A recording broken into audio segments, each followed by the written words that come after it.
When it comes to 50mm lenses for Sony, there are a lot of options to choose from. But is this 50mm lens from Brightin Star something that's truly special and stands out from the rest? In this video, we're going to review the 50mm f/0.95 full-frame lens from Brightin Star and answer the question as to whether this is a lens that you should consider for your kid. Now, for full disclosure, Brightin Star sent me this lens to review, though no money changed hands. They do not get any input into this video, nor do they get to see it before I post it. However, I do get to keep the lens as an FYI. Now, first and foremost, it is worth noting that this is a manual focus lens. And no, while you won't be able to utilize autofocus with a lens like this on your Sony camera, there are a number of tactile features and controls that make this lens extremely easy to use. This includes a manual focus ring that has just the right amount of resistance, not too tight but not too loose, so something that you can control fairly easily. And on top of both a focal length and a depth of field scale, as you can see right here, this lens also does have fixed stops in terms of its manual focus control, meaning you will know when you get to infinity at one end or the 0.5 meter length, as you can see here. And this makes doing rack focusing, focus pulls, and just overall manual focus control a lot easier on this lens than you're going to find with others out there on the market. But to add to the different points that make this lens special, this lens has a 0.95, yes, 0.95 maximum aperture, going all the way from f/0.95 to f/22, and yes, you do have an aperture control ring on the lens as well. And this aperture control ring is also clicked, which means you can finally control the aperture that you select with this, and you will know exactly when and what aperture you are on once you select it. Now, for some other characteristics about the lens that are worth noting, this lens contains a filter thread size of 62mm for fitting different accessories like step-up rings and filters to the lens. The lens has 10 aperture blades and an overall optical structure of 10 elements and 9 groups. The lens weighs roughly around a kilogram, or about 970 grams to be specific. It has a minimum focusing distance of around 0.5 meters, or roughly 19 inches or so. And one interesting fact of this lens is that you will notice the barrel slightly extend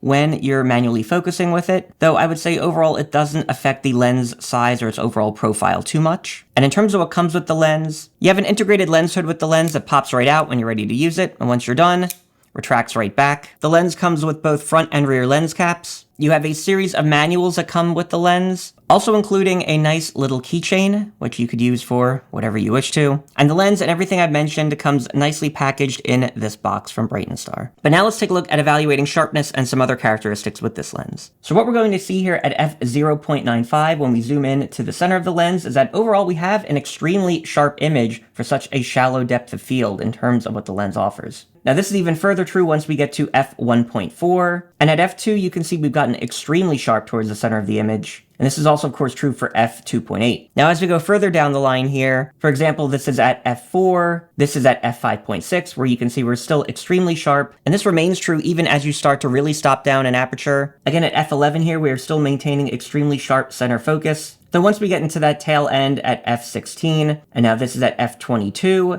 you can see we are starting to see the sharpness taper off again. So I would say this lens's sweet spot is probably in that f2 to f2.8 aperture range, but it really is sharp in the center almost throughout. Now, of course, once we get into corner sharpness, that is going to start to look very different given the shallow depth of field with this lens. At f/0.95, we have what is not particularly sharp at this point, and you can see that remains true here at f1.4. Though again, while at f2, we're starting to see that sharpness really come into play even at the corners, and this gets even better at f2.8. And really, once we hit f4, we've reached this lens's potential in terms of what corner sharpness I think can truly start to look like. Now at f5.6, this still remains pretty solid. And again, we're going to see the sharpness hold up even as we start to stop down. That includes here at f11, which remains very solid, I would say, only to eventually see it start to taper off here at f16 and to its final point here at f22. So overall, I would say this is a very sharp lens, especially considering its extreme depth of field and aperture range overall. And the fact that, yes, this is a manual focus lens, of course, so any of the focusing I was doing here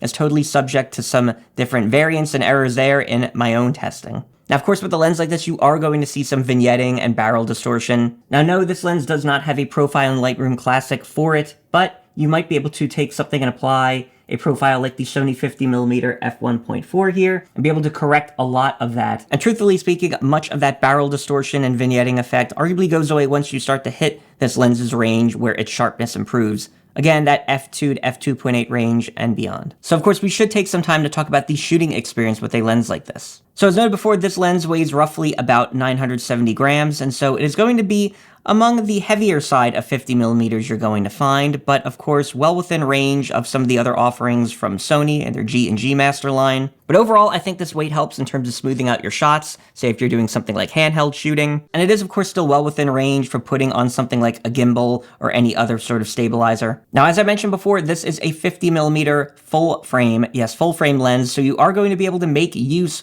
of the 50mm field of view and that f/0.95 aperture to its fullest extent. And this makes a difference, say, when compared to other lenses like the Mikey 50mm f/0.95 lens for aps-c, which I also reviewed on this channel that I'll leave a link to above and in the description below that you can check out. That lens in particular, being an aps-c lens, really means that you're not quite getting that true 50mm field of view or the f/0.95 aperture, and you're not able to utilize it to its fullest extent. Whereas with a full-frame lens on a full-frame camera here, like the Sony a7 IV or the a7R V, you can. But of course, with any cameras in the Sony system that have aps-c crop mode, like those I mentioned, you can use this in that mode and get a 75mm field of view, which, yes, gets this lens into sort of a portrait-like territory and is going to be good for capturing a bunch of different tighter shots, getting into that telephoto range, and yes, that does include portraits. Overall, I found this lens to be excellent in terms of just the overall shooting experience. 50mm or the nifty 50 mark is known to be what the human eye sees, and of course this makes it a great carry-around lens for just shooting different B-roll and all sorts of different scenarios. Now sure, that might remain true of almost any 50mm, but especially on the manual focus side, when you have a lens that has the kind of control that this one does, and that provides the shooting experience that it does, it makes it that much easier to achieve shots. I'm usually very iffy around utilizing any manual focus lenses wide open, but I really do have to say, this is one lens I didn't experience an issue with. Whether it's the clickable aperture ring, the well-tuned manual focus ring, or just other different attributes of this lens, I found it to be arguably the easiest shooting experience I've had with a manual focus lens in a really long time. And so whether you want to play it safe and go with that f2, f2.8 and beyond aperture with something like this, or really push it at that f/0.95 range, it is something you really have the ability to utilize here with the Brightin Star, and to me, among other things, that makes it stand out. Now with a lens like this, you will experience some focus breathing. That said, nothing that I would consider out of the ordinary, and certainly nothing really noticeable in the grand scheme of things. This is maybe a bit more important considering the fact that, given this is a manual focus lens and a non-Sony lens, you cannot utilize the focus breathing feature with it, but I would not think of this as an issue worth worrying about. I would also say that bokeh is generally round and spherical, especially towards the center of the lens. You might have some cases where you can see the aperture blades depending on how you're focusing the lens, and of course, some of this round shape tends to taper off into a cat's eye shape towards the sides, but this itself is also not unexpected. Of course, price is always going to be an important component when picking up a lens like this, and the Brightin Star 50mm f/0.5 lens typically retails anywhere from around $350 to $389 US. And it is worth noting that this lens is not just available for Sony E-mount, but also Canon RF mount, Nikon Z mount, and L mount for Panasonic, Leica, etc. And while the $350 and up price category is going to put it above some other 50mm options in the Sony E-mount system, I think it remains true that you're going to have a tough time finding a 50mm that is both full frame and goes to as shallow depth of field as f/0.95 around a price like this. And so overall, what do I think of the Brightin Star 50mm f/0.95 lens? I really don't think there is anything like this out there on the market, period. Yes, that's true in terms of its shallow depth of field. The fact that the lens is full frame and the fact that its tactile controls throughout the lens are just so nicely done and easy to use. This lens is probably going to become my go-to manual focus lens going forward, and I really do mean that. And yes, I own and have reviewed a bunch of manual focus lenses for Sony, and I have more that I will be doing on the way as well. But every now and then you come across something that is truly special. I really think this lens is that, and if you're looking for a manual focus 50mm for almost any camera system, to me the Brightin Star 50mm f/0.95 is really the one to beat. So that is my take on the Brightin Star 50mm f/0.95 lens for Sony. Now hopefully this video has been of some help to you. Feel free to leave a like and subscribe if it has. I have a number of lens reviews on this channel, which I'd encourage you to check out, and yes, there will be many more on the way. For now, that's all I have to say, so thanks for watching.